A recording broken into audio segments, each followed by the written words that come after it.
Pro wrestler attacked by Raja Jackson in horrifying video, doing fine and recovering. So he was influenced to go out there. And they were all on the same page, but then Raja does that shit. Well, how do you know that's not what they told him to do? Like, bro, I don't think to go that crazy? Listen, dude, all I'm saying is that when it comes to events that simulate violence or have violence, we can't start prosecuting people for being violent. For sure. And if it was something that was like, hey, I'm tired of people me and this and that, and that's why he did that, then yeah, that's a problem. I mean, if they would have let him go, he would have killed him.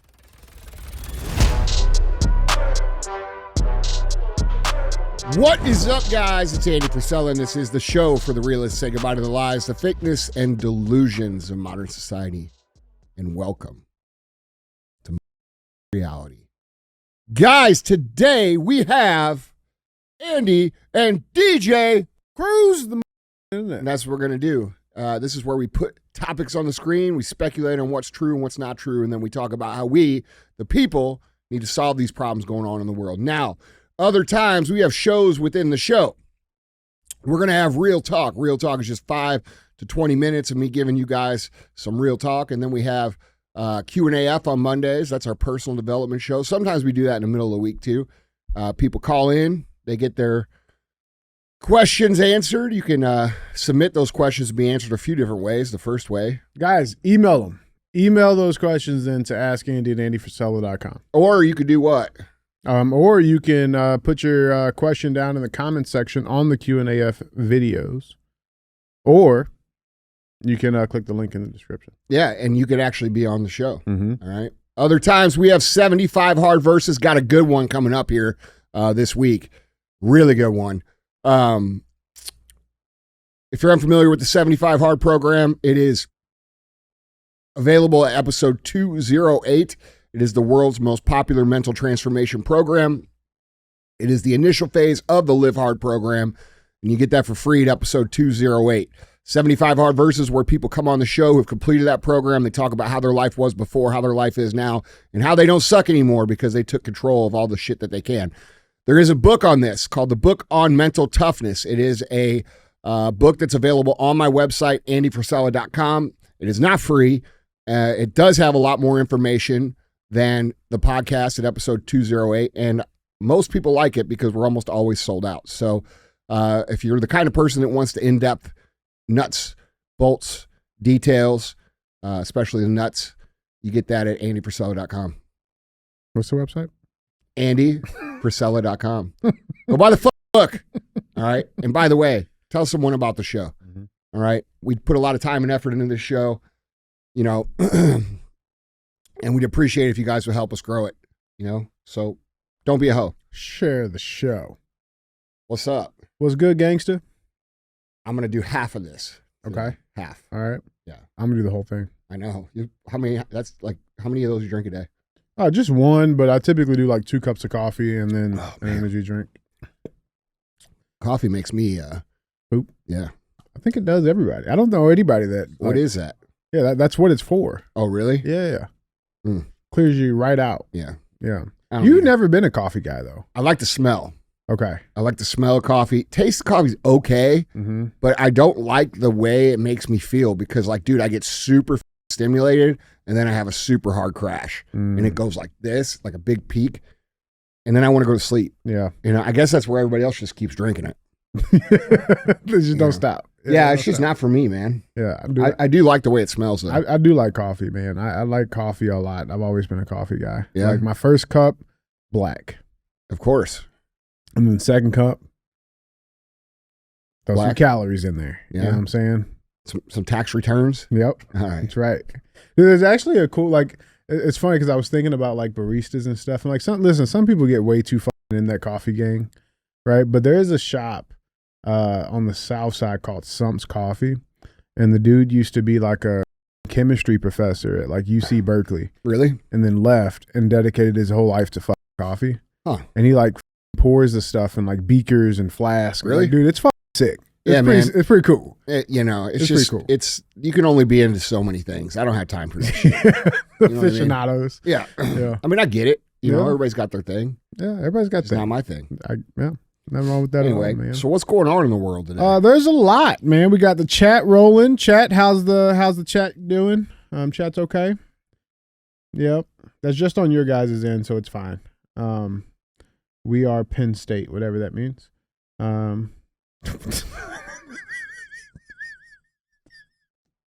Yep. All right. Yeah. All right. Let's go on with the show. Guys, remember though, if you want to get in that chat, man, click the link in the description below. You guys can sign up for that opportunity. Kind of randomize it. Who gets it? You know, we change it up every now and then. But yeah, let's get into our cruise. So you've been lifting your entire life. Most of my life. Most of your life. Yeah. You've lifted. Mm-hmm. You're a pretty strong fella. Yeah. Like an ox. Yeah. You know what I'm saying? For sure. Like, yeah. Probably the strongest human ever. Like, well, I don't Like know ever. I don't know if we can say it now, but it used to be called like retard strength. Is that still a thing? I guess. So you've never heard that term? No. Is that something that you black people say? No, you guys bro, sound that's a thing, man. You guys sound very discriminatory. Bro, that's a thing. Okay, and the chat just I heard it was confirmed called mongoloid strength. The Mongoloid strength. That's how we know it. Oh, the Mandingo strength? Yeah. I've heard that one. That's different. Yeah. Different thing. But yeah, you've been lifting, for a decent amount of your life, Yeah. right? And you know, good technique, good form. Okay. I don't know about that, but You I have know, good form. I know a couple things about lifting. You know a thing or two. Yeah. Because I've seen a thing exactly. Okay. All right. Well, I need you to see this. Zoran Mamdani. He's mocked for struggling to bench press during Brooklyn's Men's Day event. So I would say out of all the places to like, you probably don't want to look bad. It's probably at a Men's Day event on the bench press. All right. Yeah. Yeah, I mean, it's pretty bad. But he's the front runner right now. We've talked about him. He's a socialist. He's young. He's 33. He's a socialist. He attempted a 135-pound bench press on Saturday, but was unable to complete a single repetition without assistance. We got the clip. They've been calling him Mom Scrawny on social media.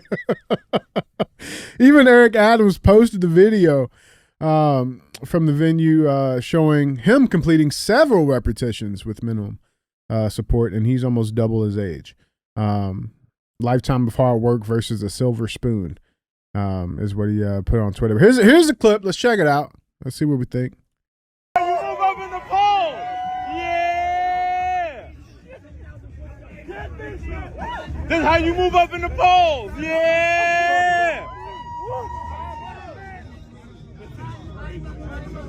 It started off good. No, he's never been on a bench press his whole life. Yeah.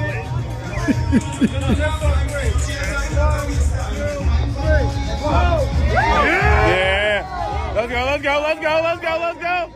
Yeah. Let me get one more. Let me get three.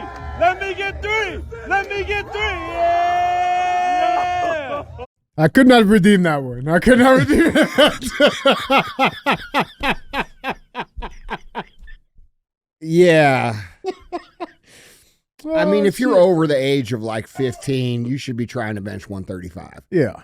You know what I'm saying? Mm-hmm. Like that's like the first goal of weightlifting when you start lifting when you're like, you know what I mean? And I know young girls that could bench that. Oh yeah. You know what I'm saying? Easy. So what is the rule for men? What is the rule? Like, cause I've heard like you should be able to do your own weight, your body weight. There's no rule. Okay. I mean, it's just, there's a lot of shit talking involved, like any sport. Mm-hmm. You know what I'm saying? Like we got this thing where like if you have abs under 200 pounds, it doesn't fucking count. Don't count. Yeah. Don't fucking count. Mm-mm. Okay. That's pretty much it. That's it. Okay. That's the only rule.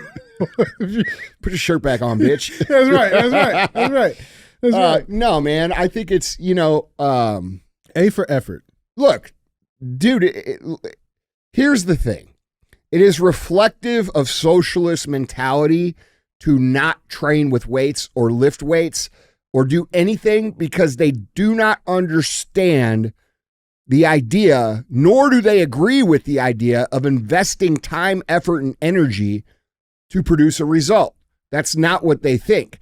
They think that resources should be shared and pooled with no thought of who actually is responsible for the production? And a lot of people who believe in this political ideology, you know, they've never done anything. They've never built a business. They've never worked out and gotten in shape. They've never lost a lot of weight. They've never gained muscle. They've never done anything that required them to invest to return. And that's why they're so comfortable feeling entitled to everybody else's fruits of the labor, right? So, I mean, this does not surprise me that he can't do that. And, you know, I think it's very reflective of where culture has gone the last number of years, because had this happened in 2020, people would have not really said anything, or he probably wouldn't have even done it. Mm-hmm. But now we have Gen Z, you know, and the millennials and Gen X and everybody sort of moving back to understanding the role of men in society to be providers, protectors, a certain level of fitness, higher standards. And I've seen a lot of outlets making fun of this dude that wouldn't have made fun of him 4 or 5 years ago. Mm-hmm. So I think that's reflective of culture moving the way that we need it to move. You know, and it is embarrassing. And it's also a very good lesson in his lack of awareness. Like, you know, if I show up at an event and, you know, we're having a slam dunk contest, I'm probably not going to enter. You know what I'm saying? Like, it's not going to be happening. So, you know, you got to play to your strengths. Yeah. And he's not aware of that, you know, and you know, we kind of got a good glimpse of what kind of dude this really is, because if you're that weak, mm-hmm. You know, if you're that weak, wouldn't it make sense that you feel entitled to everybody else's shit? Yeah. You know what I'm saying? Like, if you're unable to provide, protect at a primal level, wouldn't it make sense that you want a little bit of everybody else's? And I also think that there's a good lesson here for everybody else. Like, you're going to let people like this with you and up your life and mess with your city and your state and your town, these weak little bitch. No, that. Okay. This dude came out 2 days ago and said he wanted to eliminate misdemeanor crime in New York City. And then raise taxes on everybody else. Yeah. Dude, this guy, like, is he really leading the polls? For his party, yeah. Which is what? He's up there. He's up there. I'm pretty sure I want to say he's under the Democrat Socialist. Can you check that? Listen, here, this is representative of what we said for years and years and years. Okay? It's the weakest people in the world who cannot provide for themselves, who cannot defend themselves, who are not capable when it comes to, like, physical work, and they aren't capable of mounting any sort of resistance. And the only way that they've ever manufactured power for themselves is through weaponization of the legal system, or, you know, straight up just intimidation, or the rest of the population, meaning capable men, just allowing them to do it. And that's why good, strong, healthy, productive, high standard people have to give a about what's going on in the world. Because if you don't, and you just dedicate yourself to whatever you're going to gain and the fruits you're trying to produce, you end up in a situation where people who are not qualified to lead in any way, shape, or form vote themselves your shit out of your pocket into theirs. And that's what we're dealing with here. So, like, real talk, what I see when I look at this is, you know, weakness, not understanding of how reality works, which is probably giving him the perspective of why socialism is such a smart strategy, which it's inherently terrible. And there's been plenty of documentation about why it doesn't work. And ultimately, dude, like, you know, I think it's a very strong signal of the resistance that we're up against, which is totally perceived. Like, these people go out and protest literally. They're fat. They can't run 5 feet. They get out of breath. You know, like, what are we doing allowing these people to, you know, they come to a protest with a trash can cut in half and a pool noodle, like they're LARPing in the park to Braveheart. No. Okay. Like, what are we doing allowing these people any sort of traction in our society. Position. They can't do anything about it. They can't stop you.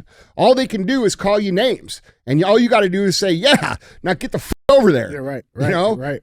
Yeah, I think it's, I mean, dude, there's something about his face.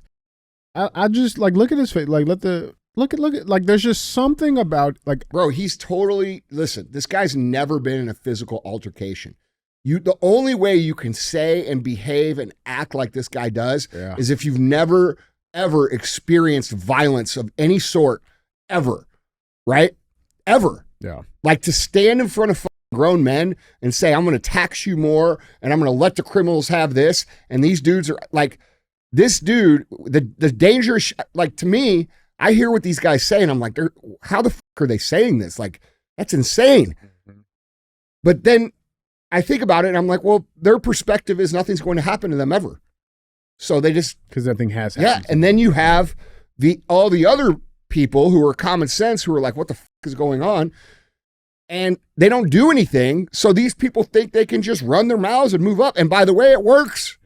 So, you know, the truth of the matter is, it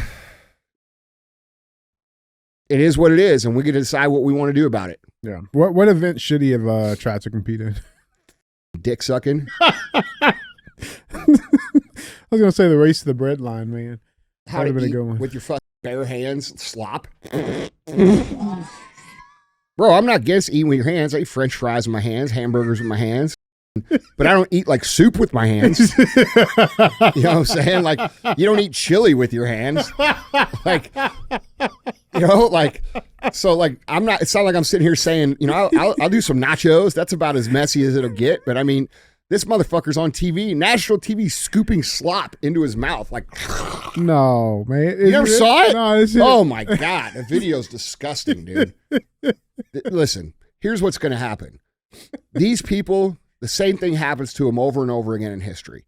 Eventually, they get rounded up and they get killed because they take so much from everybody else and they have no experience about where the line is, that they cross it without fear, and eventually society revolts and these people get killed. And that's what happens over the course of history. That's why you don't ever see these people win, because eventually the strong men and women of society say enough, and then they handle these people.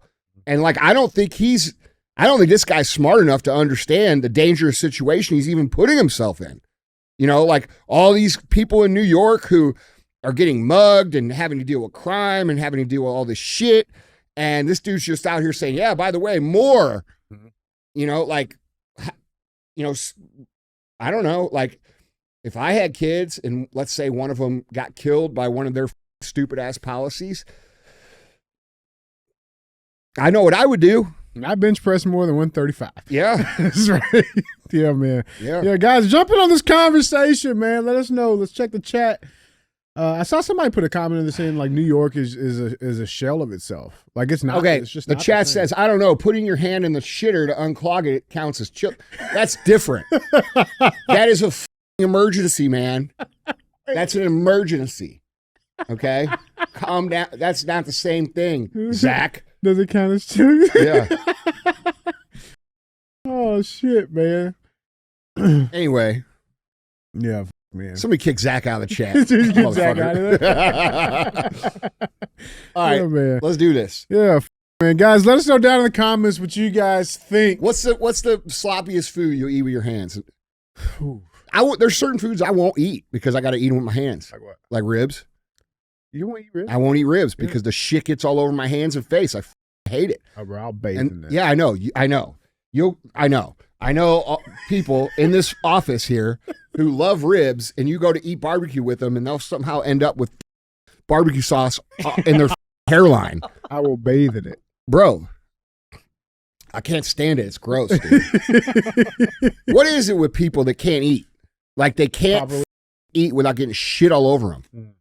What is that? I don't know, but Mama said you can tell if they like the food if they're wearing it. Really? Because I just think they're an idiot. Yeah. Like if you really liked it, you wouldn't be wearing any of it. It'd be inside of you. You know what I'm saying? You know what I'm saying. Zishan knows. Yeah, man. All right. I'm with it. What do you think about this dude? Yeah, I don't like. I think those are fair points. I'm making. There's just something about, like I said, I feel like humans, like we're it's in our primal instincts, right? Like we can immediately see somebody and sense good or bad. Yes, you and I can. I think most if they they're can't. Conscious of it. No, they can't. The average person thinks, like, bro, look at what the average person finds it entertaining. Mm-hmm. You know what I'm saying? Like, look at what they do. Look at what they care about. That's the thing. We give people too much credit, dude. They're drowning in debt. They can't pay their bills.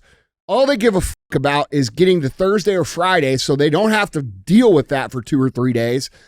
They don't understand any of this. And they don't give a fuck because the government intentionally has created a situation where it's so hard for them to actually function that they can't afford to pay attention to this. You see what I'm saying? Yeah. And then it gets worse and worse and worse. And then they hear the rhetoric. Oh, we're looking out for the working man. And that's all they hear. I'm a working man. Hold on. That's all they hear, bro. So they think, well, that's me. I'm voting for that guy. But they don't think any of the repercussions of their actual policies, nor do I think most people have the ability to see 2 or 3 steps down the road of what actually happens, much less understand historically what has happened. So, you know, we're up against something here, and now we're seeing it even worse, right? Like, because like people are starting to say, you know, like there's a lot of people who are turning on Trump, I guess you would say, something like that. And we live in this like all or nothing society now where like if someone doesn't do every single thing the way you wanted to do it, you're like, fuck that person, they're a piece of shit, without taking into consideration everything else. And so now we have this divide and these divisions, whether they be around, you know, politics or race or religion or socioeconomic, these divisions are artificially amplified for the purpose of pulling votes away from the people who would actually fix what's going on, because these people don't benefit from fixing what's going on at all. They benefit from you being in poverty. They benefit from our people actually not being able to pay attention to how they're getting stolen from. And this guy's just another one of those guys, dude. You know? Yeah. I don't like his face. I don't like it. I don't like it, guys. Tell us what you think down in the comments. Let us know. With that being said, man, let's get into the rest of our show. What qualifies him to lead? He was a rapper. He's been not a good one. Dude, come on, man. This guy's not a leader. He's manufactured. Yeah. Whatever. Yeah. Guys, let's get on with the cruise. Remember, if you want to see any of these pictures, articles, links, videos, go to andyfrisella.com. You guys can find them all linked there, or check us out anywhere where you listen or watch podcasts. You can check us out there from your favorite podcasters and YouTubers. That's us. That's right. I know. That was us. Yeah, I know. Yeah. Let's get into it. Thanks for pointing that out. Yeah, you're welcome. Yeah. Let's get into it, man. We got headline number 1. Let's dive into it. Before we get into it. Okay. I got a beef. Oh, no. Not really. Okay. Guys, make sure that when you drink a Form Energy drink, you tag Form Energy and tag me in it. I just want to see them. That's all. And then on top of it, when you see someone running their mouth, bring in the horses on them and crush their soul. Just remember that. That's what we like to do around here. Crush people. I'm going to do it right now. Huh? You're going to crush somebody? No, I'm going to tag you. All right. Right now. Not you. Oh. Them. Oh, you won't share mine? Yeah. I just shared you today. That's enough DJ. That's enough DJ for one day. Yeah. All right. That's cool. All right. Well, let's get into our first headline, guys. Got to go up to Chicago. Got to go to Chicago. Headline number 1 reads, Mayor Johnson, the people of Chicago will rise up against Trump's tyranny. So there's a lot of stuff happening right now in the landscape of our American cities. Sunday on MSNBC's The Weekend, Chicago Mayor Brandon Johnson said that if President Trump sent the National Guard to his city, the people would rise up against tyranny. Co-host Jonathan Capehart said, quote, I just want to get your reaction to another thing in the Washington Post story. I'm reading directly here. It says the use of thousands of active duty troops in Chicago also has been discussed, but is considered less likely at this time. We saw him do that with active duty Marines in the streets of Los Angeles.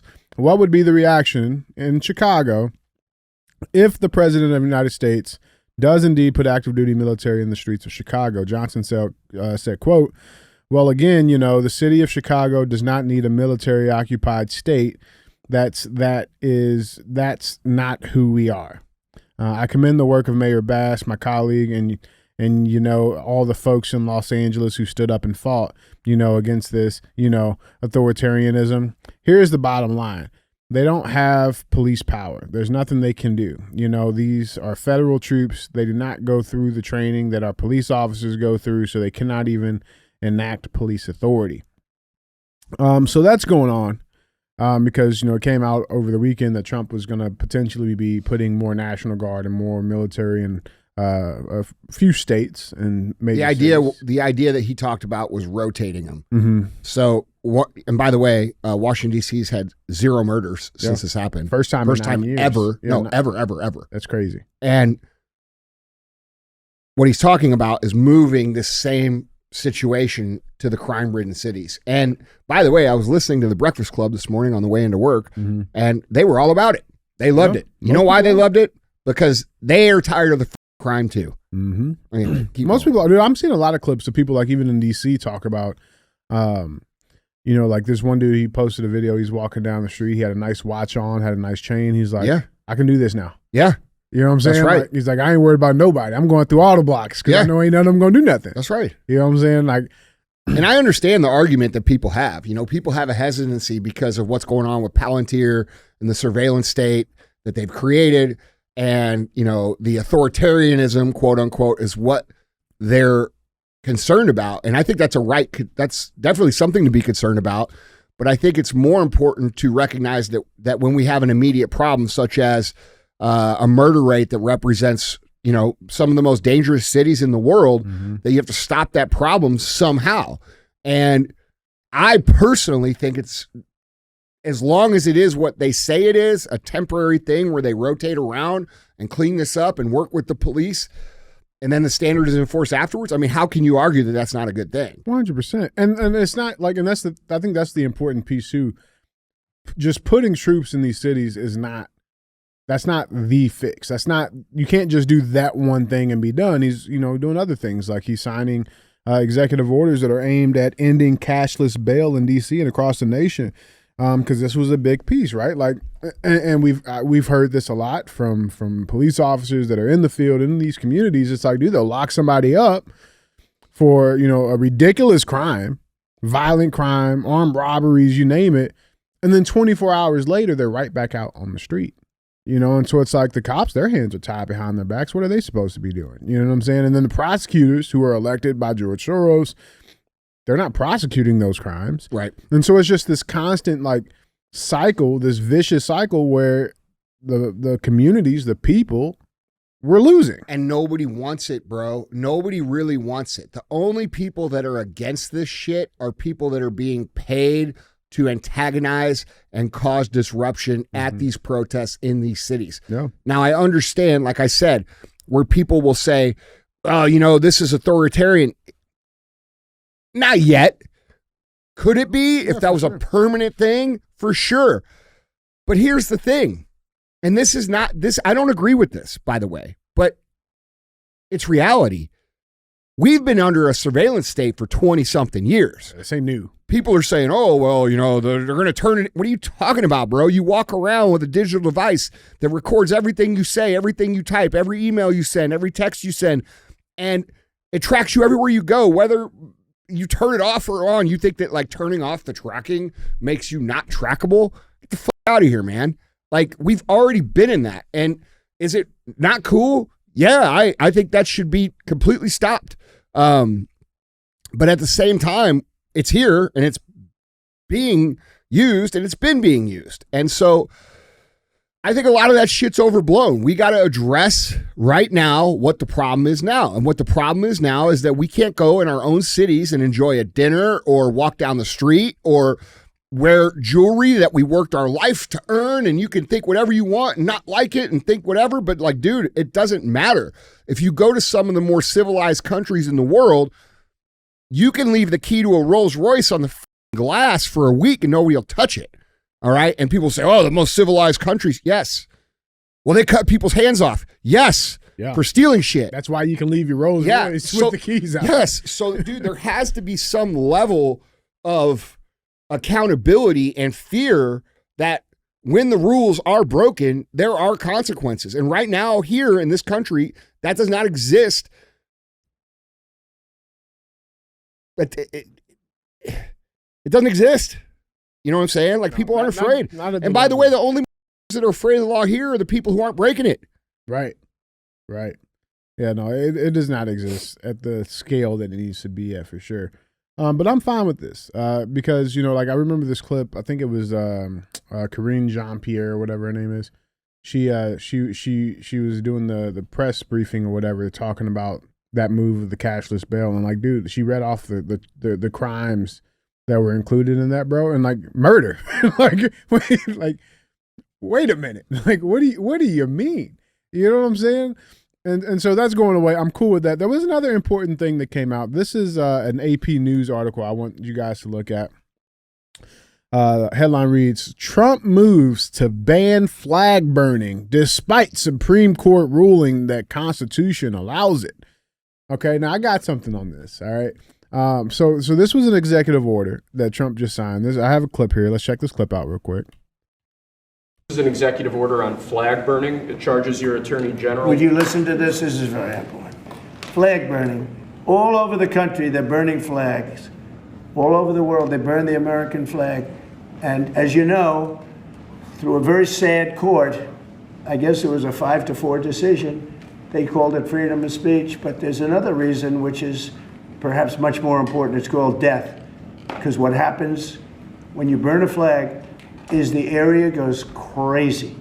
If you have hundreds of people, they go crazy. You could do other things. You can burn this piece of paper. But when you burn the American flag, it incites riots at levels that we've never seen before. People go crazy. In a way, both ways. There are some that are going crazy for doing it. There are others that are angry about them doing it. Yeah, so I believe the specifics was like, you get like a year minimum in jail or something like that. Great. Yeah. I'm with it. But the article, the headline here, you know, trying to make it like, oh, he's overturning the Supreme Court and, you know, oh, it was a good decision. I got some cases here because I think it's important for people to understand that there were plenty of things that the Supreme Court thought was okay that we've done in the past that like, hey, it's probably not okay. Example number one, Dred Scott, right? When they said that, hey, slavery's okay and cool. Right? Yeah, where'd that happen? Or what about Plessy v. Ferguson? Segregation, separate but equal. That was completely fine. You see the sign that lady held up the other day? Oh, yeah. You know, or what about Minor v. Harperset, right? For all the women out there. This was the Supreme Court ruling that said, yeah, women were citizens, but had no constitutional right to vote. Or Bowers v. Hardwick, right? That states could criminalize private consensual homosexual activity. So the Supreme Court has ruled on plenty of things in the past. Plenty of things. Doesn't make them right. Doesn't make them right. And burning the American flag is not right.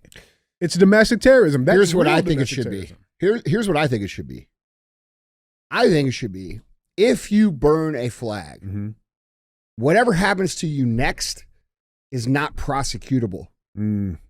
That's what I think. That would correct the problem without them having to go to jail. So as long as you understand? Yeah. Because here's the problem. There's lots of people like me and you who see that shit and dude, I would do something if I saw it, right? Oh, absolutely. And there's lots of people that want to do something, but they know what's going to happen. They're going to be pulled into this leftist legal system that's weaponized against people like them, and they'll be made an example of. So, you know, I don't know. I would rather it be that way than them go to jail. But I mean, jail's fine too. Yeah, just fine too. I'm just saying, I'm a creative. I say deport them. Yeah. If you don't like it here, get the fuck out. Out. Bro, I think that's a real thing. Like, I think if you do things like that, then go. Just go. Yeah. Just go. You don't have to burn anything. Just go. If you hate it here so bad, just They won't, bro. I'm cool with my taxpayer dollars going to because it's hypocritical. They're just full of shit. Dude, okay? it's fucking bullshit, man. Yeah, and Trump, like, bro, sometimes you say shit. When they burn a flag, it creates riots like we've never seen before. No, we've seen them burn the flag and we've seen the riots. Like, they suck. You know what I'm saying? Like, what are you talking about? We all saw what happened. Yeah, right. That's right. But you know, I've never been a believer in that burning the flag is free speech, personally. Mm-hmm. Protesting, like when Colin Kaepernick did his thing. Yep. Didn't agree with it. I totally didn't agree with it. Yeah. Like, in fact, I liked him. We used to talk on Instagram. I liked him until that. Mm-hmm. But I don't think he should have went to jail. I will defend his right to do Correct. it. Yeah. Correct. But when you start burning the flag, whenever like people here have had family members die or deal with, you know, dismemberment or disfigurement or, you know, ended up committing suicide because of some of the... Dude, no. You don't belong in our society at all. And I think that the person who does that, who after they spend their year in jail, they're automatically disqualified from any sort of government assistance or aid for life. Mm-hmm. Okay? Or they get deported. Bro, these people, how can you burn the flag of a country and then turn around and ask the citizens of that same country to fund your lifestyle? Right. You know what I'm saying? There's a lot of hypocrisy going on here, but it's low IQ hypocrisy. They don't get it. For sure, because at the same breath of like, oh, Trump's a dictator for doing that. Okay, well, you go to China and burn the Chinese flag in China and see what happens. Yeah, or almost anywhere, dude. Go do that go do it in Russia. Yeah. Do it in North Korea. Well, dude, in Russia, here's what'll happen. The Russian men who aren't bitches, they're gonna fuck you up, dude. And that's not happening. They'll get medals of fucking That doesn't happen here anymore. No. It doesn't happen here anymore because they have weaponized the justice system to where the people of common sense understand that if they do these certain things, they will be made an example of. It's totally backwards. It's the complete backwards of how it should be. What should be is that people who commit crimes are made an example of, not the people who try to keep order in society. You know, so I'm all with it, bro. Yeah. Like, bro, I'll snap out. I think I thought we were being invaded, bro. Huh? I thought we were being invaded. We are being invaded. I had to take care of them. We burned the flag. I thought it was a fucking invasion or something. Like, bro, it would take about 3 times for a person like that to get the shit kicked out of them for it to stop. Yeah, right. You know what I'm saying? If they knew that was the outcome. Yeah. 100%, man. Chat, what we got on this? Let's jump into see what we got. We got to have large amounts of people to start holding people accountable in order to set the example. Really, we don't need large amounts of people. We need a few people. And like when they did this thing with like Daniel Penny, that was the point of that. Yeah, they were trying to make you better not stand up to crime or we're going to do this to you. Mm-hmm. And, you know, yes, he's been exonerated and freed, but he spent a year or more of his life in jail. That's not acceptable. You know what I mean? Yeah. Yeah, they'll definitely. So you make an example, and these kids get their ass beat a couple times, like that Rampage kid did to that guy in the ring, bro. And they'll stop doing that shit. You know, we got something on that later. Yeah, we got something on that later. But yeah, man, guys, jump down in the comments. Let us know what you guys think.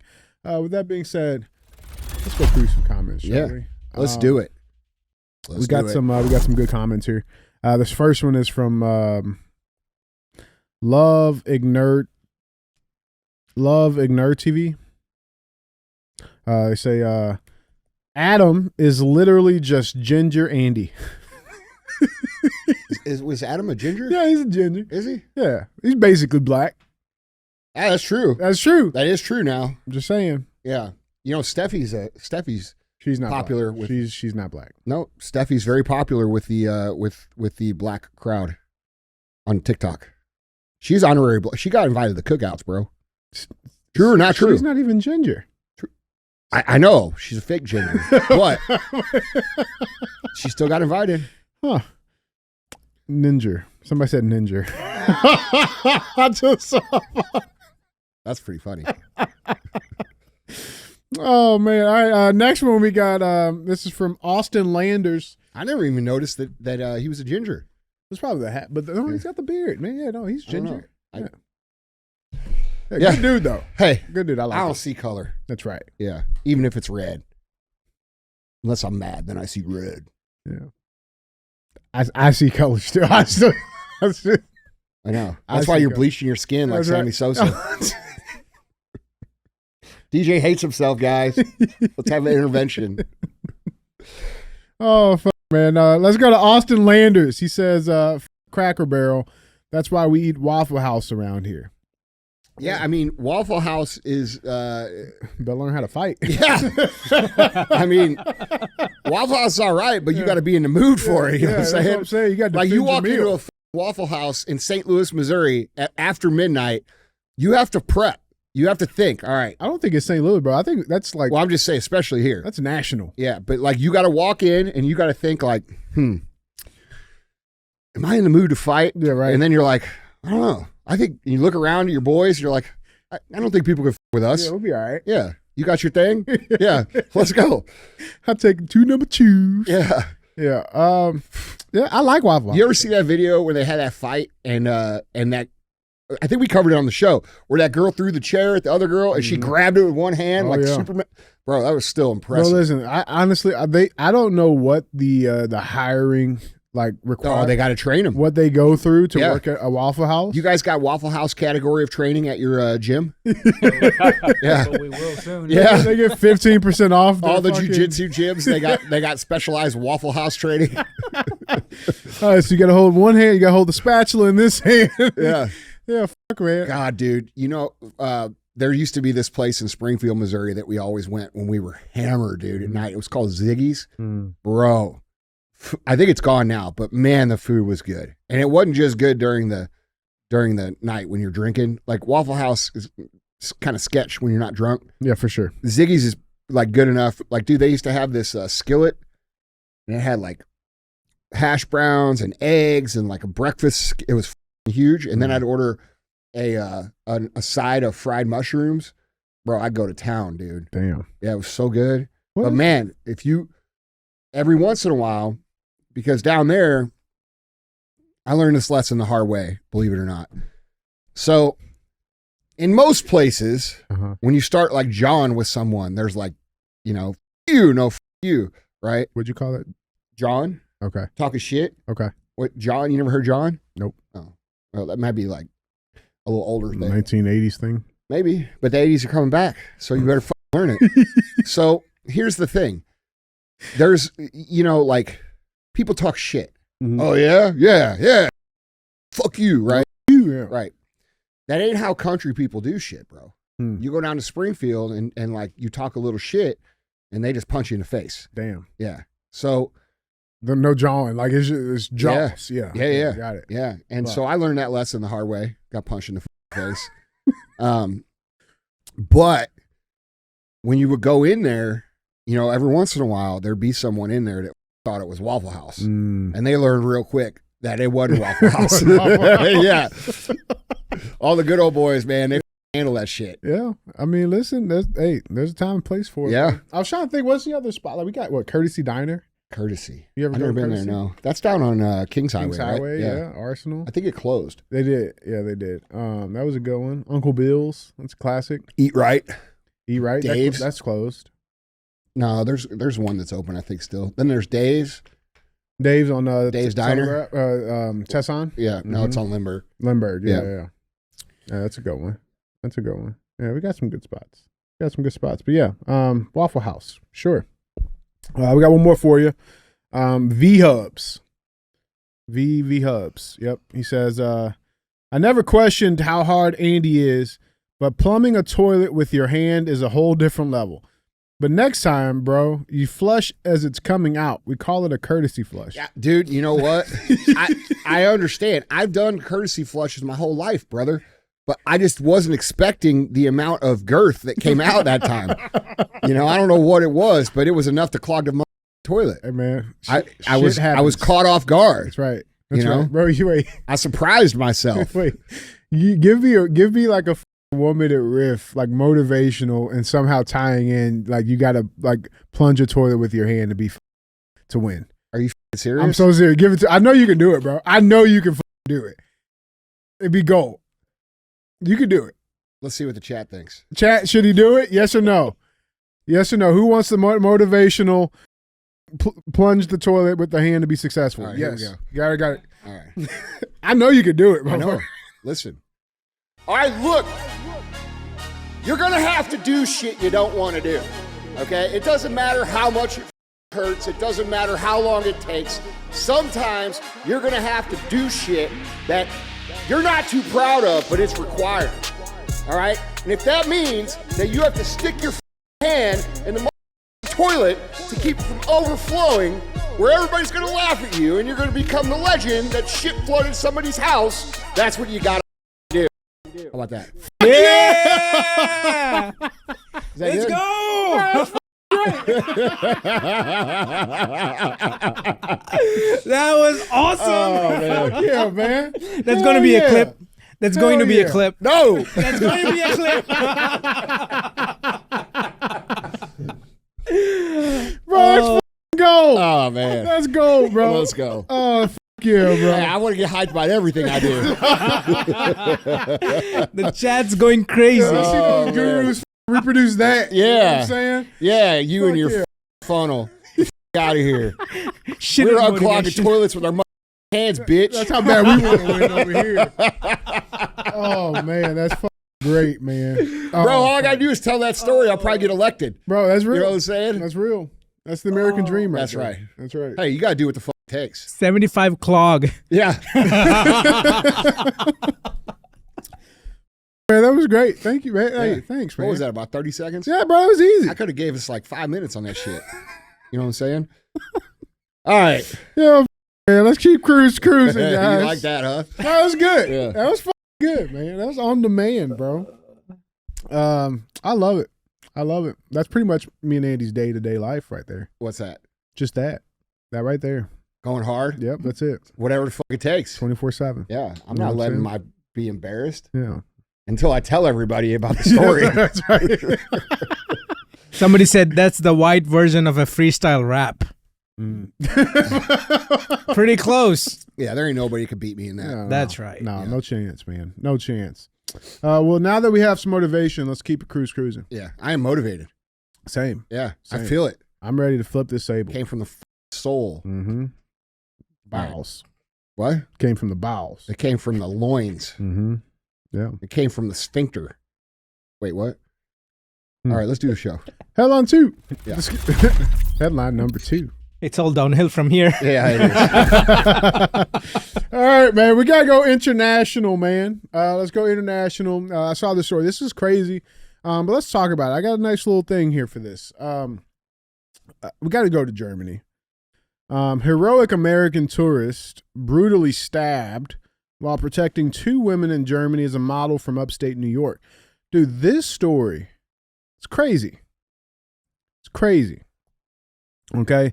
So let's dive into this a little bit because we're going to take a little international I haven't road seen trip. this. You haven't seen this? No. We're going to take a little international road trip here. So the heroic American tourist who was stabbed while We're gonna road trip to Germany. I don't like the boats. Oh, okay, that's fair enough. It's fair. What if we put you in a car and then put the car on the boat? That's fine. Yeah. I think that counts. Okay, As long as it's not in the basement. but that's a road trip. Yeah, still All right. technically road trip. Got it. Yep.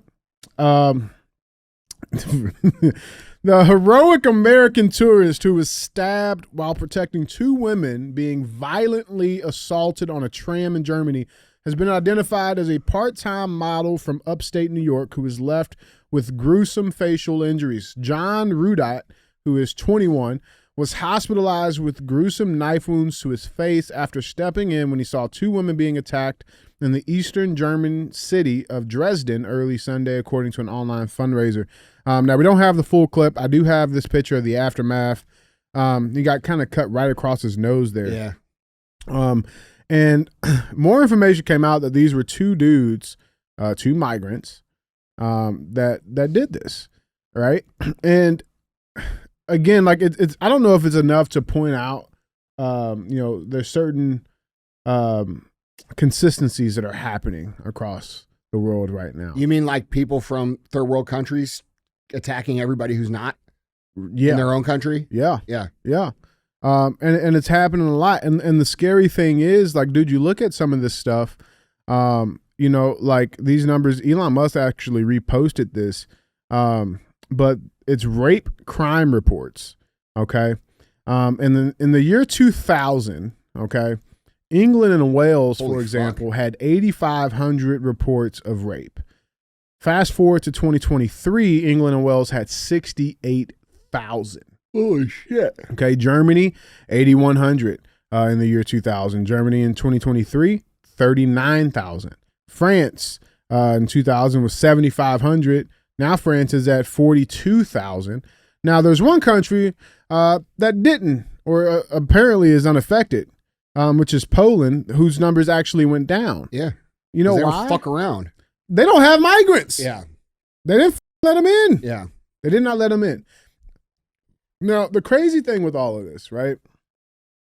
Because these sexual assaults are happening all over Western countries, westernized countries, I guess you could say. But and I think it's important that we pay attention to these countries because they are a few years ahead of us. Yeah. That's what's going to be happening here. It's a very important thing. Yeah. And I saw this other clip that just came out the other day, and it's in the UK. And just watch this interaction. Well, I let you in because you got England flags on. Not letting people in because of England flags. Why? Because it's a simple rule by management. Simple rule by management. I request that you don't video our staff, please. It's a kind request. Nah, I'm asking you why you're not letting people in with England flags in England. I'm happy to serve everyone as long as they're in normal clothes. No, I just want to put it online to show that this pub, what is this pub? The manor. The manor I'm happy to serve. and their management are refusing people with England We are flags. not involving ourselves in any of these processes.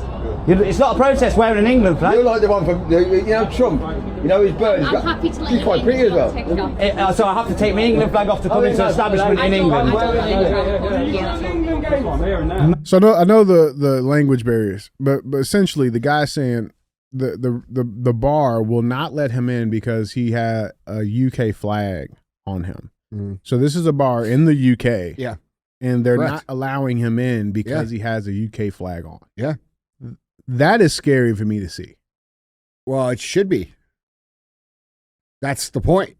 Why do you think they're raping all these people? It's not because they're just some horny dudes, bro. They're trying to repopulate the fucking country with people that look like them. That's what they're trying to do. That was the plan the entire time. That's their plan. Okay? And that Soros knows this. All the people behind this know this. Everybody who's done anything at the World Economic Forum knows this. That's the goal. Mm-hmm. The goal is to create a one world culture where people don't have national pride anymore. They're all just one race of people. That goes with the idea of globalism. Should be pretty obvious. Like, how do you get all cultures to be the same? Well, you breed out the culture of every single individual country through mass invasion of third worlders. And that's what they're dealing with. And like what's really f***ed up, dude, is that this is all happening because people are afraid to be called racist or they're afraid to be called a name. And like, look at the numbers, right? Like, so is it worth it, England, for you to have almost 10 times as many rapes as you did 25 years ago because people don't want to be called names? And now it's progressed into this thing where if you even make a Facebook post or a this or a that, you might end up going to jail. Don't you wish you had spoken up years ago now? Did you learn your lesson? Now it's going to be much harder for you to do what it is that needs to be done to protect the country. So this is why I said during COVID, I keep saying it over and over again. Here in this country, in the United States of America, it is not going to get any easier than it is today. Tomorrow, it's going to be harder. The next day, it's going to be harder. And if we, the American people, continue to cower at being called names, then it's just going to make it easier for them to do what they're trying to do. And you're going to reap the punishment of that years down the road. So Yeah, I mean, it's not. It's to me, I could see it very clearly. Yeah. Well, dude, what's crazy is so as DJ was cruising the internet, right, and trying to put all of this stuff together, I saw a very interesting headline from CNN. Okay. CNN headline reads: Rare human case of flesh-eating parasite, New World screwworm identified in U.S. Okay. Now I saw this. I'm like, the f- is this about? Like, what is this? You know. It's not, I'm like, let's do a little dive. Let's see what they're talking about. And they say that a rare case of travel-related New World screwworm was identified in Maryland in a patient who traveled from El Salvador. A spokesman from the U.S. Department of Health and Human Services said. The U.S. Centers for Disease Control and Prevention and the Maryland Department of Health are investigating the case of the flesh-eating parasite, which was confirmed on August 4th. HHS spokesman Andrew Nixon said no additional information about the patient's condition was made available. All right. And then you dive a little bit more. And they say that they've been actually tracking this outbreak of New World screwworms, the larva form of a type of fly that's known to nest in the wounds of warm-blooded animals and slowly eat them alive. It's been spreading across Central America since early 2023. Infestation records have been recorded in Belize, Costa Rica, El Salvador, Guatemala, Honduras, Mexico, Nicaragua, Panama. And then I had a thought. Where the f have all these migrants been coming from? Oh, Central America, Guatemala, Honduras, El Salvador. It's where the majority have been points of entry. I'm not saying Guatemalan people. Well, this is where they're coming from. Yeah. Now, here's my problem. Here's the problem. Because, again, I like Trump. I voted for Trump 3 times. Okay. I will absolutely give credit where it's due and give all the good stuff when he does things right. But when he does things that I don't agree with, we have to call it out. And then this clip comes after I've seen all of this. Let's check this out. President Xi would like me to come to China. It's a very important relationship. As you know, we're taking a lot of money in from China because of the tariffs and different things, and it's a very important relationship. We're going to get along good with China. I hear so many stories about we're not going to allow their students, or we're going to allow their students to come in. We're going to allow, it's very important, 600,000 students. It's very important. But we're going to get along with China. But it's a different relationship that we have now with China. It's a much better relationship economically than it was before. He just greenlit 600,000 more people to come into this country. Yeah. Right now, I don't know about you, dude, but I'm getting real tired. I feel like we need a full stop on anybody coming to this. Well, country. yeah, for legally or illegally. Yeah. For a few years. Yeah, for a few years. I don't know. What do you guys think? What do you got on this, bro? This is the guy's modeling picture. Yeah, there's not that many pictures online. He's going to be a more successful model with that scar. Yeah. You know what I'm saying? Mm-hmm. So anyway, you're asking me what I think? That sounds like maggots. That look like maggots. Isn't that what maggots do? Is get in a wound and eat shit? Yeah, but apparently these are like really bad maggots. Okay. Was there good ones? I don't know. Yeah. So, yeah, this is a problem. And to me, it doesn't seem like it's happened. I mean, it's not to me. It's statistically factual. They are not getting these people out of the country at a rate that makes any real meaningful difference over the course of the next 10 years, 20 years.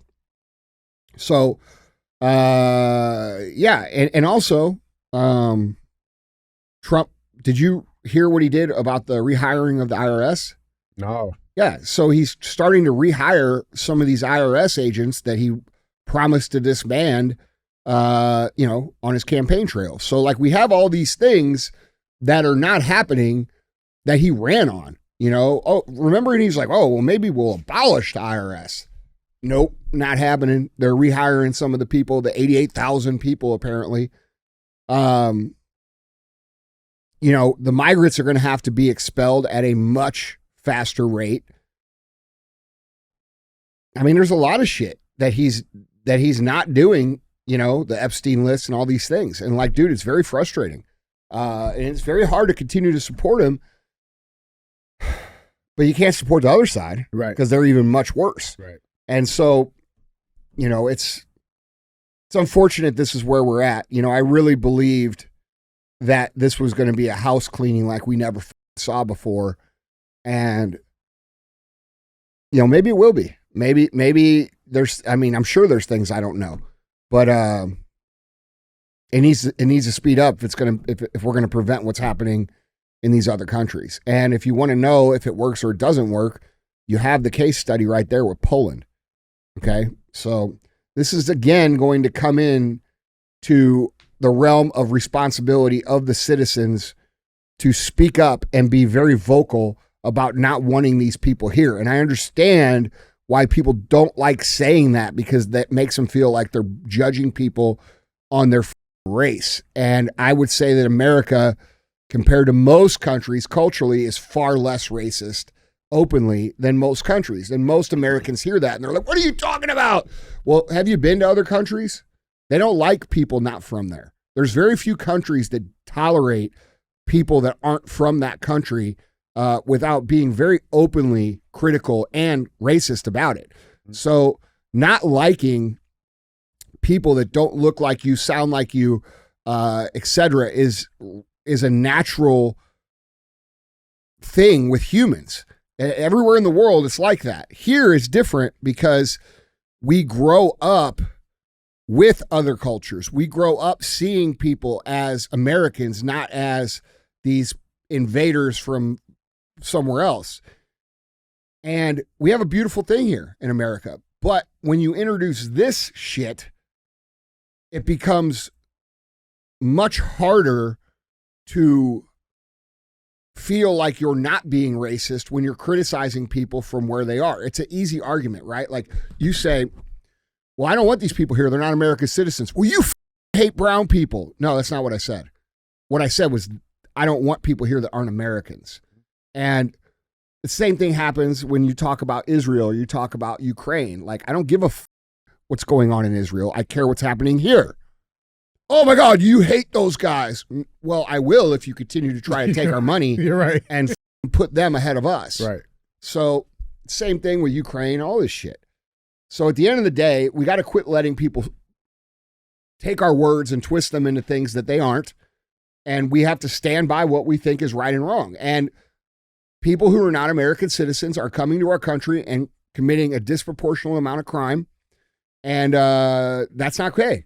And it shouldn't be okay by anybody. And if someone has to call you a name, then fuck them. Who cares? Right? Like, are you willing to be called names for your daughters to be protected? You see what I'm saying? Like, who gives a fuck what they say? And they've used this weapon on us for years and years and years. And now we're seeing the actual repercussions of Americans saying, oh, don't call me that. Now, this is what the repercussion of that is. So, yeah. That's what I think. It's a process, man. I mean, look, dude, these people should be rounded the fuck up, bro, and sent back where they're from. Bro, look, close all the borders down. Yeah. I mean, Trump has nobody else here for it. They haven't had anybody come across in months, like zero. Mm-hmm. So, yeah, dude, look, this is, at the end of the day, to stop violent crime, you have to stop importing criminals, and you have to enforce the punishments on crime. Yeah. And neither of those things have truly happened yet, but they are happening. Yeah. So we'll see what happens. You know, if Trump goes through city by city by city and rounds all these people up and gets them the fuck out of here, you're not going to hear a lot of arguments from the people on the other side. They might quietly, not say, I'm voting for Trump, but when they go outside and they, it's nice and civilized and not chaotic, and you don't have people running all over the city doing all kinds of fucked up shit, they're not going to vote for that again after it's gone. You know what I mean? Right now, it's been conditioned in slow by slow to where people are like, oh, this is just the way it is. No, it's not the way it is. You're not old enough to understand how cool it used to be. You don't have the perspective. Yeah. So, well, and just because this is how it is doesn't mean that's how it should not be like this. Well, that's a whole nother discussion, because people cannot figure out that we cannot go backwards. This isn't about going backwards. This is about creating from this point forward what the ideal situation is. And we have a chance as Americans right now to truly stand up and force change by standing for the right things in a vocal way, holding leaders like Trump and Vance and everybody else accountable to the things they said they were going to do. So, you know, you get Trump on TV and he's like, oh, you guys are a bunch of weak people for caring about this. No, you cared about this. You said you were going to do these things. And we are not idiots for wanting them to be done when we voted for that to happen.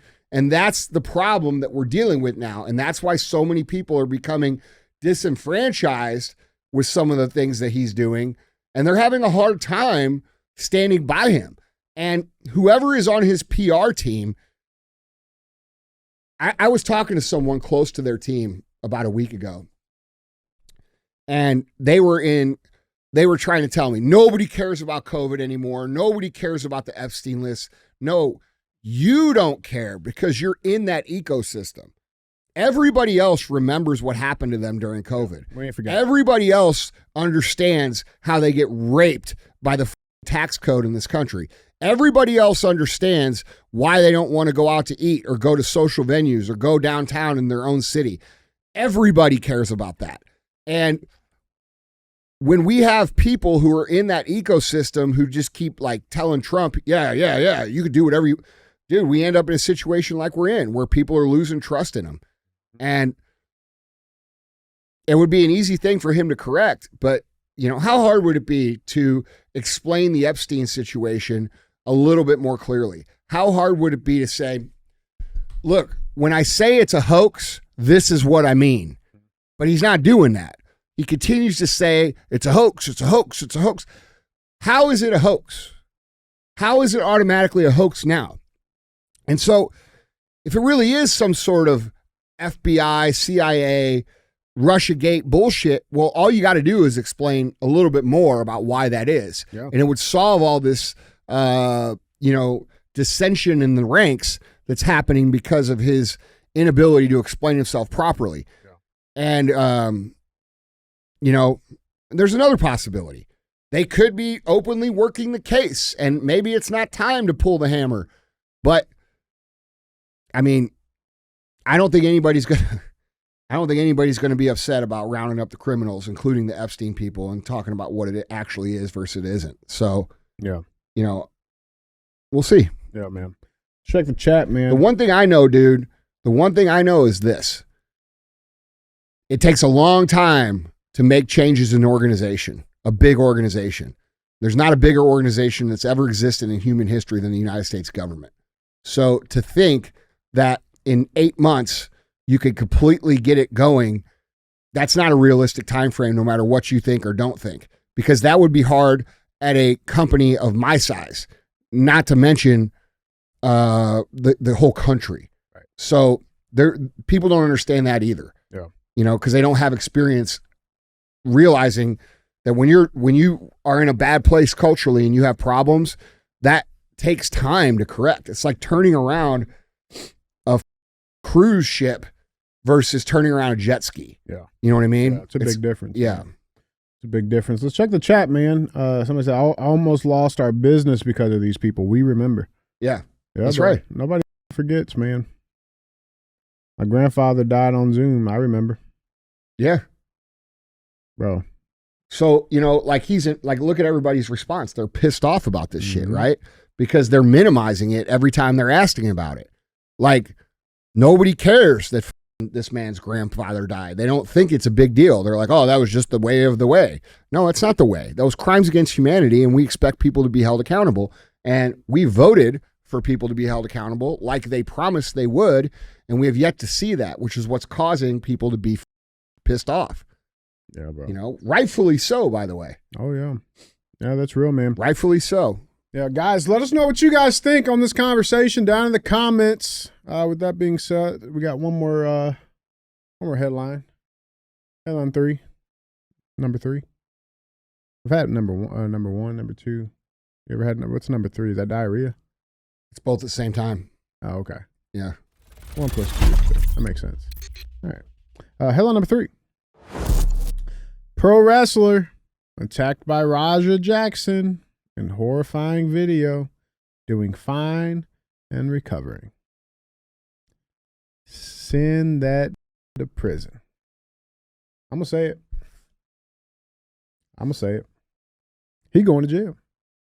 Stuart Smith, let's dive into it, a.k.a. Psycho Stu, is reportedly doing fine and recovering as of Saturday night after he was violently pummeled by the son of former UFC star Quentin Rampage Jackson.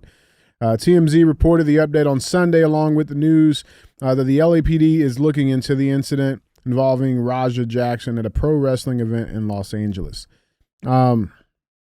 You guys have seen the clip. I'm sure everybody has seen the clip. I got the clip, but we've seen the clip. Start calling DJ Django. Yeah. Somebody told me start calling me Django. Yeah, dude, listen. It's fucked up, man. It's fucked up. And you know, I'm usually of the belief, like, you know, hey, listen, like, let everything come out and then make your emotional decision, right? And I did.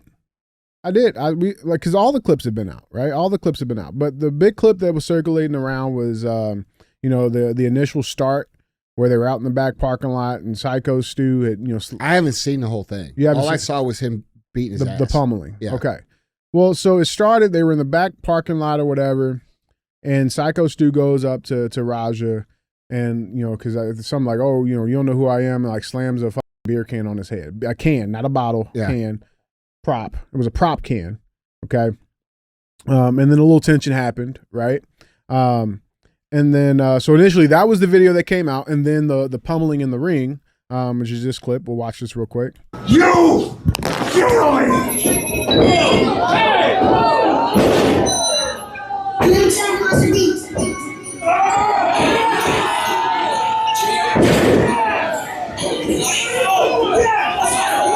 Okay, I can't. Yeah. I can't.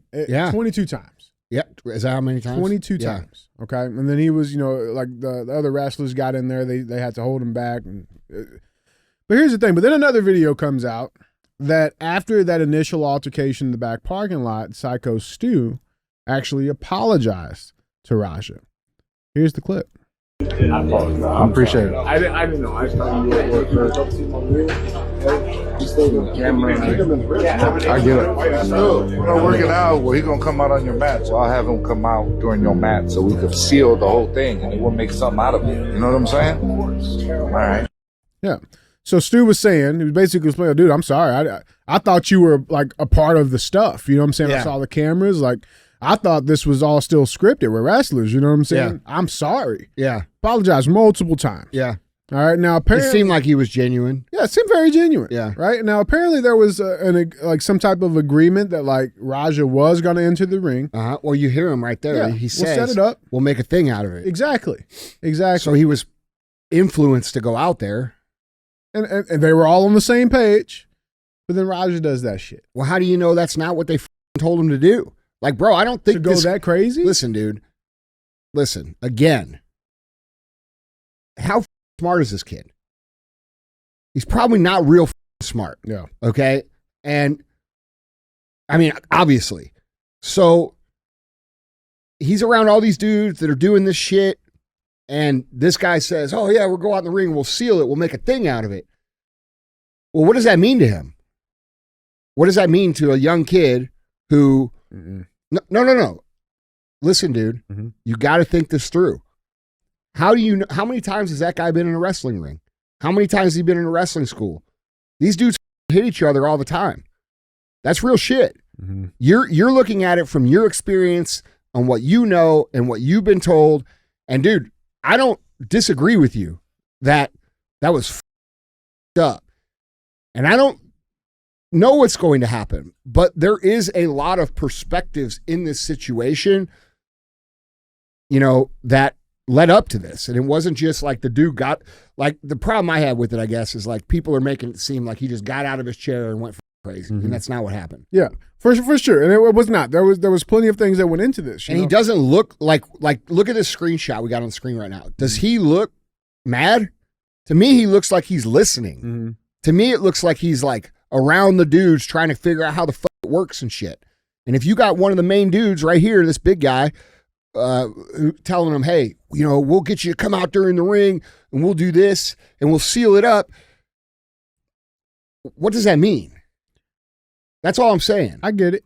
I just, like, I have a hard time. And he grew up around Rampage Jackson in the UFC. And like, dude, listen. Most of them niggas can go to prison. Hold on. Look, bro. Does he have a past of this shit? A past in fighting or wrestling? Beating people's asses and being violent?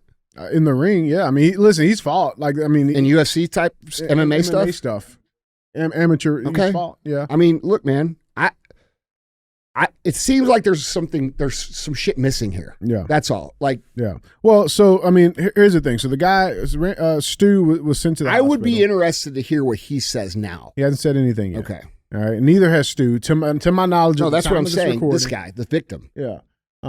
But Rampage Jackson did come out shortly after in a statement when this happened. And, I think Raja, no, I did see something. Raja came out and said, my bad, or something like that. But Rampage Jackson, his dad, who, listen, Rampage is a phenomenal fighter. I mean, I mean, I've been watching UFC since UFC 1. Yeah. I'm not the most knowledgeable person, but I always watch Rampage fight. He's a phenomenal I love watching fighter. him fight. And I honestly believe, I mean, I like him as an actor too. Well, that's what I'm saying. We talk about this too. It's like, Rampage has that entertainer value that he brings. He's not just a good fighter. He's great on camera. He's got the look. He's got a character. And I'm confident that, like, if I were to ever meet Rampage off camera, you'd love him. He'd be just as phenomenal. Yeah. Okay. And so Rampage came out with this statement shortly after. I'll read it. It says, I quote, "I want to clear up the misinformation about my son Raja. I've been confirmed that the wrestler Stuart Smith, a.k.a. Psycho Stu, is awake and stable. Raja was unexpectedly hit in the side of the head by him moments before Smith's match. Raja was told that he could get his quote-unquote payback in the ring. I thought it was a part of the show. It was bad judgment and a work that went wrong. Raja is a MMA fighter, not a pro wrestler, and had no business involved in an event like this. I don't condone my son's actions at all. He suffered a concussion from sparring only days ago and had no business doing anything remotely close to physical contact. As a father, I'm deeply concerned with his health and the well-being of Mr. Smith. That being said, I'm very upset that any of this happened, but my main concern now is that Mr. Smith will make a speedy recovery. I apologize on his behalf and to Kick for the situation because it was all being live streamed. He was like, Rampage was streaming when this happened, and he had to cut his. Is he a streamer? Yeah, that's what he's been in here lately because he's retired from the UFC and stuff. But, dude, listen, look, bro, I see it both ways. That's my saying. Everybody's look. We got to be fair about things. Like and dude, I get a lot of hate because of the Trump thing. Like, oh, you won't listen, man. Do you know? Are you there? I didn't get where I'm at in life by making rash judgments about things. I have to weigh all the variables and then make a decision. And we don't know them. We don't know them with Trump. You don't know. Mm-hmm. I know. You don't know. You don't know what's coming down the pipe. You don't know what's going to happen. And until, it becomes very clear that we're out of time and he hasn't done any of this shit, like, then we talk, yeah. But dude, like, I don't know, man. Like, this seems weird. It was an unreasonable action. Like, okay, take it out. Take the whole, everything we said away.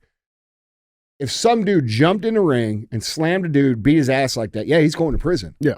For sure. Yeah. And deservingly so. Mm-hmm.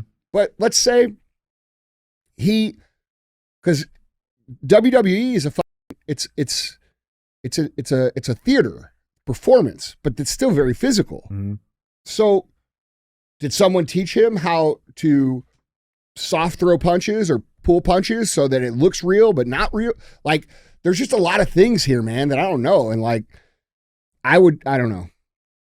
I don't know what to think yet. Yeah. I dude, it was horrible to watch. Dude. dude. But I mean, you're saying that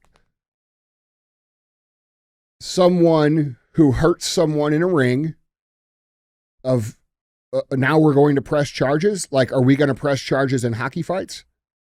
Well, I think the problem that I'm having with this, bro, are we going to press charges when the NFL gets too heated? Well, but here's the thing: the difference in those situations is, bro, like when somebody's unconscious, you don't keep going. Like, at what point does it become excessive? It was excessive. I would say after the fourth one. Look, it was hard to watch. You know, like I can get it. Like, dude, and I don't mind watching that stuff. Yeah, and it was still hard to watch. Like I get it, dude. You're a young dude. You got pride. You know, your dad being your dad. You can't be no bitch. I get all of it. I don't think that's what it was. I think it was a little bit of that. I do because like from that initial like little scuffle they had in the back, bro. Like these young dudes, bro. Like they take stuff so personal, you know. And I think that's true. I think he took it way too personal. And Maybe. so, like, even after the apology, like he already made up in his mind, I'm gonna get you. I got to get you. I have to get you. Yeah. You know, and like to me, bro, it was premeditated. That's how I look at it. I think that you asked what's the difference between this and how we're gonna do the same in hockey, bro. The difference is like, bro, that was completely uncalled for. You do the slam, throw a couple of shots, even. The dude was fucking bro. After 20, why didn't the other guy stop it? They did. I know they stopped it, but like they let it go pretty long. Well, they thought they were playing. You know what I'm saying? Well, if they were standing right there and they thought they were playing, then how the fuck can you and I say 100? I get it. Okay. I would say after the fifth one, because like I mean the guys they let me go back to the video real quick. You kill me.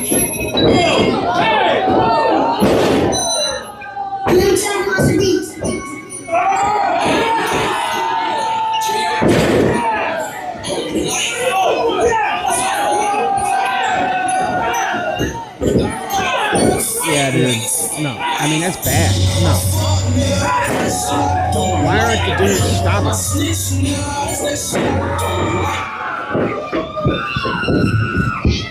Okay. Hey, you gotta stop this shit, man. So. Hey. Yeah. I don't know, man. I don't know. He definitely seemed like he lost his mind. Yeah, he went black, bro. He saw red. There is a video of him walking away from the fight where he says, "I'm tired of people thinking I'm a bitch and making fun of me and all this stuff." Oh, well. Right after it. Yeah. So there's more to it. Yeah. Okay. Yeah. Well, I mean, look, dude, all I'm saying is that when it comes to events that simulate violence or have violence, we can't start prosecuting people for being violent. For sure. And if it was something that was like, hey, I'm tired of people with me and this and that, and that's why he did that, then yeah, that's a problem. Yeah. Now, like what I'm really curious of to see, to be real, is I'm interested to see what Stu says. You know what? Yeah, me too. I want to know how what he handles it, how he sees it. Yeah. You know, but like I'm beyond, dude. It did not look good to me. No, it just don't look good, man. No, look, man. I'm not saying he somehow. Like, dude, what he did was fucked up. Yeah, you're not saying he's innocent. No, for sure. But I'm trying to lead into like how that happened and what happened. Yeah. You know, and it's like if that were like outside the ring and that were like on the street, it's very clear what the fuck happened. Yeah. But we don't know the discussion that was had. Like, hey, you're going to hop in the ring and you're going to do this and you're going to throw 4 punches. And this is, dude, we don't know. Yeah. There was another video of them saying that you could hit him for real beforehand, but I don't think they explained to him like, hey, don't.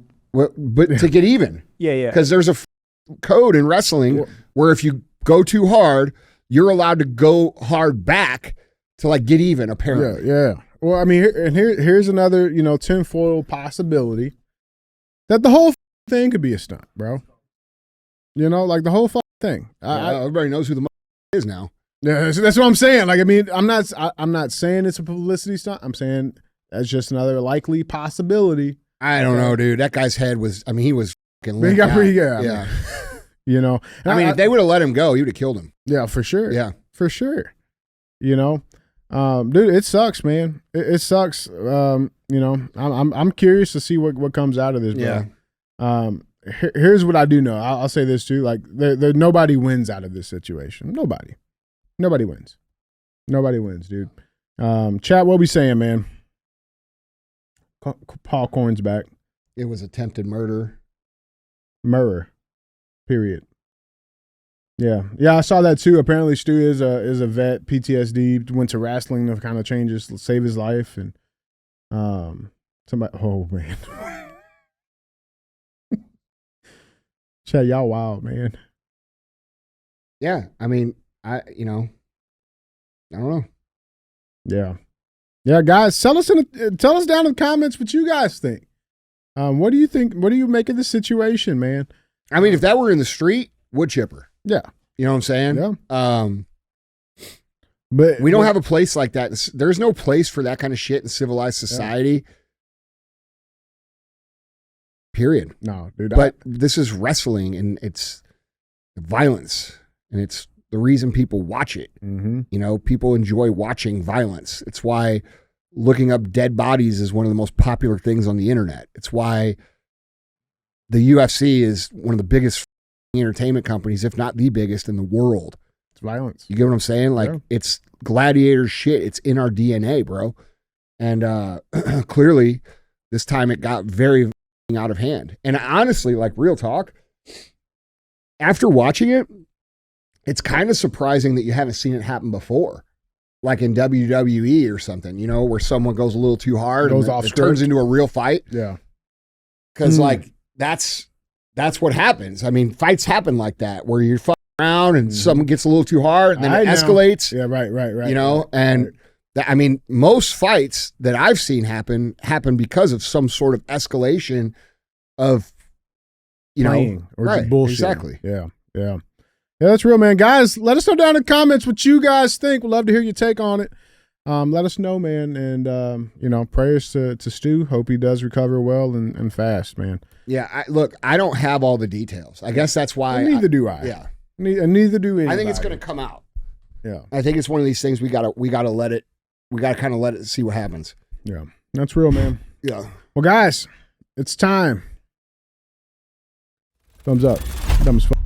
Final segment. You guys know how it goes. Got some stuff for you to grade.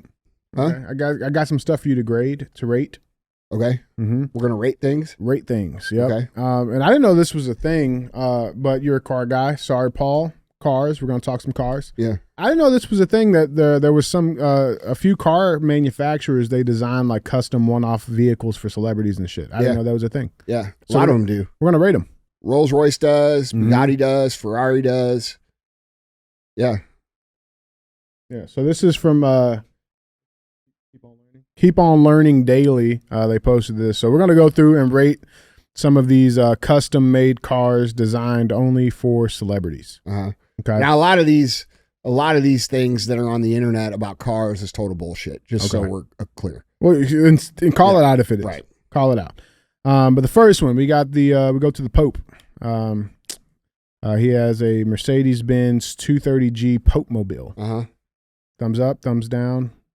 They make a civilian version of that truck. It's like $1 million. No shit. Yeah. I don't like them.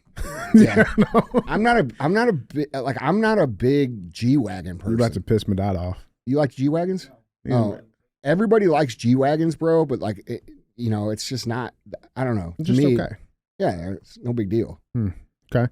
Rolls Royce, you talked about Rolls Royce. John Lennon, they made him a Phantom V psychedelic. Yeah, from Rolls Royce. That's pretty cool. That's pretty cool. Legend has it comes with its own acid and mushrooms in the in the trays. Bro, I don't know how people can do that shit on a regular basis. The acid, the microdosing stuff. Yeah. Like, that's like a very like, to build your whole identity around it. Like, you're fucking frying your brain, bro. I shroomed today. Yeah. Oh, congratulations. Yeah, that's real.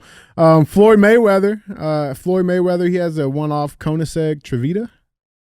Yeah, CCXR. Now, Koenigsegg just names their cars, so I don't know if that's an actual one-off, but most of the Koenigsegs every Koenigsegg that's made is custom designed by their customer. Oh, I didn't know that. Yeah, so like, there is no, production, mass production. Yes, types. they're all custom ordered. Every trim level is picked out custom. It's a boutique manufacturer. They make, I think they make awesome shit. But everybody I know that owns one says that you better be ready to have it in the shop most of the time. Damn. Yeah. Like Fords. Yeah. What's that? Fix on road daily or fix? Listen, I like Koenigsegg a lot. Yeah. I haven't bought one because I'm a little bit afraid of like just the what everybody says about them. But I do think they're cool. They look cool. That's a CCXR. Those are manual. They're sweet. Yeah. Yeah. That's an older car. Yeah. Beyonce and Jay-Z, they have a Rolls Royce boat tail. That's a $20 million car, bro. The boat tails are? That one is. Yeah. Jesus. Or maybe it's 12. It might be 12. Google it. What's so special about it? Nothing. Yeah. It's got a teak wood back lid. That, I mean, it looks like a boat tail. It looks sick though. 30 million. It's not 30. It was like 12 or 20 or something. 28. They say 28. Yeah, that's exaggerated. Jesus. This was a while ago. That's still a shit ton though, man.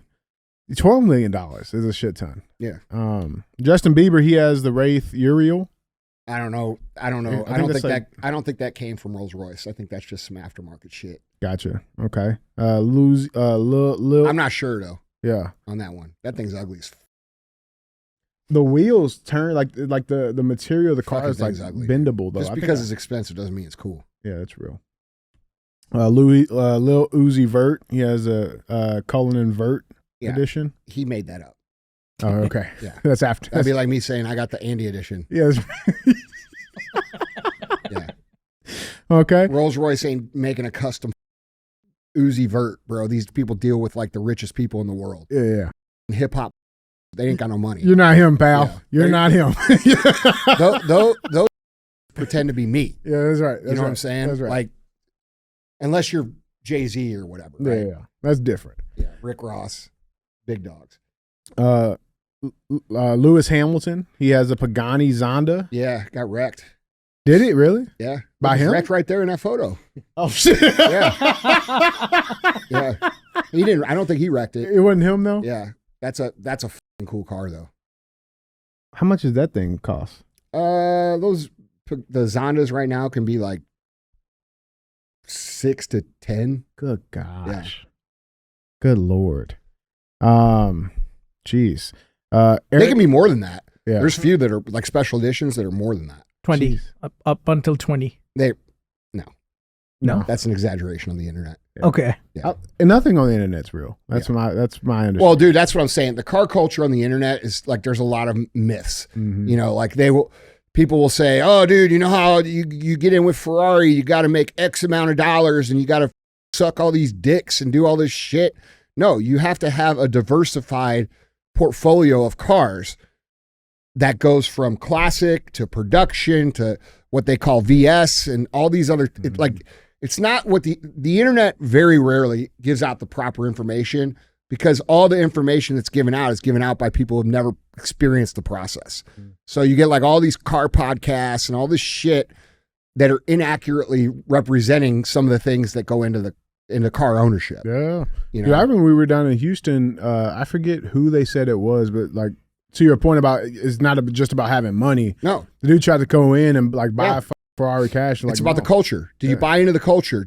Are you a true collector of Ferraris? And if you are a true collector of Ferraris, then they will give you the collectible Ferraris. But you have to build that portfolio. You can't just walk in and say, I want a 812 comp and get one. That's not how the fuck it works. And by the way, it shouldn't work that way because they sell you the car at sticker and then your car's worth double the amount the day you get it. So if you buy all the production shit and earn your way in, which is on a point system, you start to profit from collecting the cars. So why the fuck would they not make it so the people who are most passionate about the brand can make the most money being passionate about the brand? Yeah. And everybody talks shit and they're like, oh, well, yeah, that's because they're on the outside. Yeah, right. You know what I'm saying? Like when you from outside. Yeah. Yeah. Like it's cold out there, bro. In here, it's cool. You know what I'm saying? Like, is it true that they say that if you buy a Ferrari and you modify it a lot, they would not ever give it? There's people, there has been people that have been banned from Ferrari. Like, I think it was DJ, was it Marshmallow or whoever had the cartoon shit on the outside. Anyway, the point is that yes, there are people that get banned, but and by the way, that's kind of how all of them work, but most of them do it unsuccessfully. Ferrari does it actually pretty good. A lot of people are critical about some of the cars they're making right now with the EV, but I assume that's going to go back because people are demanding naturally aspirated engines. So we're going to have I think, a movement back towards the classic type Ferraris, meaning, naturally aspirated big V12s, V8s that put out a lot of power, make a lot of noise that people like. And, so you could be frustrated with, how they're doing things right now, but at the end of the day, man, it's their company and they can do whatever the fuck they want. And people are always going to want their shit because their brand equity with people is very high. So I like that. It's like the same, it's not just the standard of the brand, but like they hold their customers to a certain standard. Yes. Too. Yeah. Yeah, that's real. Yeah. And like, you know what? Everybody, they've got it figured out, bro. I've learned a lot from being around that company for a number of years. And they treat their customers that are loyal very well. Mm-hmm. If you walk in there and you say, I want this and that, and I got money, they're going to tell you get fucked. They don't like that shit. Yeah. And real. I wouldn't like that shit either. Yeah. That's real, man. So, if Ferrari wanted to be Honda, I'm sure they could sell some more cars, but they're Ferrari. That's right. You know what I'm saying? Yeah. So anyway, keep moving. Yeah. Speaking of Ferrari, though, Eric Clapton. Yeah. Who is that? Guitar player. Got it. Okay. Yeah, musician. He has a Ferrari SP12 EC. Those are sick, bro. So that's a one-off car. So they will make one-off cars for their top customers. So he's a big-time Ferrari guy. Oh, yeah. Apparently. Yeah, it has to be. They won't just do it for... I couldn't get one made. No shit. Yeah. So like that's a one-off car. Mm-hmm. Jesus. Yeah. 4.7 million. Yeah. Approximately. Yeah. And they've made some really cool shit, like one-offs. No shit. Yeah. It was custom built for him. Yeah. Now that's a true custom built factory car. Bugatti does that too. Bugatti will make one-off cars that no one else has. Jeez. But I mean, it's gonna cost. You're gonna be rich as fuck to get one, and you're probably swinging a pretty big dick. Yeah, you know what I'm saying? Yeah, it's pretty big. Yeah, it's pretty big. Let's go back to Rolls Royce. They did a Chrome Hearts X Rolls Royce Cullinan for Drake. Yeah, I don't know if that's from. I don't think that's from Rolls, but it could be. Dude, I saw some shit Drake just bought. I think that's again aftermarket shit. Yeah, got it. Maybe Chrome Hearts did it with Drake. I don't know, but can you find any information? I could find out. Yeah, I made a couple calls, but like, I don't. Who knows? It looks cool. Yeah, looks cool. Is there any more? Yeah, Jay Leno. He has a GM EcoJet concept car from GM. Yeah, I don't know the story behind that one. Yeah. Has it got a Grateful Dead sticker on the front? Is that what that is in the grill? Oh no. Anyway, yeah, it looks like a Cadillac almost. Yeah. We got James Glickenhaus. Yeah. I don't know who that is. Yep. He has a Ferrari P45. Yep. That's real? Yeah. What is that? Is that another one-off? It's a custom-made one-off. Yeah, he makes his own cars too. Who is that? American filmmaker and financier. Yeah. Oh, he's a filmmaker. Glickenhaus? Mm-hmm. Yeah, he's a huge car collector. He makes his own shit too. No shit. That's crazy. And then finally, they got DT on here. He has the Cadillac One, the Beast. Yeah. Which, I mean, every president technically had. Yeah. But yeah. Yeah, not bad. No, I mean, look, dude, it's a huge honor to be even invited to purchase a custom car from one of these manufacturers. Mm-hmm. So, and like some of the richest, most powerful people in the world, that you don't know their names. Yeah. That are driving 600-foot yachts across the ocean, and then you go to Monaco and there's 1,000 of them, and you don't know who the fuck they are. Those are that get those cars. Yes, it ain't a fucking rapper. Right. Okay, it ain't Uzi Vert. Yeah. That's real, man. All right, well, I mean, I can see him doing something for Drake. Drake's big time. Yeah, but like, bro, he got that. Drake has a lot of money. He's got that $200 million jet. He just bought. Whose chain did he buy? Tupac's chain. How much? Oh, I don't know the price on it. Yeah, it was like The death row chain. I mean, Drake's one of the most popular artists ever in Yeah. the category. You can love him or hate him, but the dude. When was the last time Drake had a problem selling a ticket to anything? Oh, well, they said it was like 500,000. Yeah. For the chain. My first form chain was 500,000. Yeah, there you go. 500,000 energy drinks. Yeah. I love it, man. Well, guys. The custom Bugattis they're making are sick, dude. Have they always done that? No, it's kind of a new thing they're doing. They started doing concepts, and then now they've opened up this program where you can like actually design. I don't know the details because I haven't talked to them about it. Yeah. But for their better customers, which there's not that many because most people own one Bugatti, right?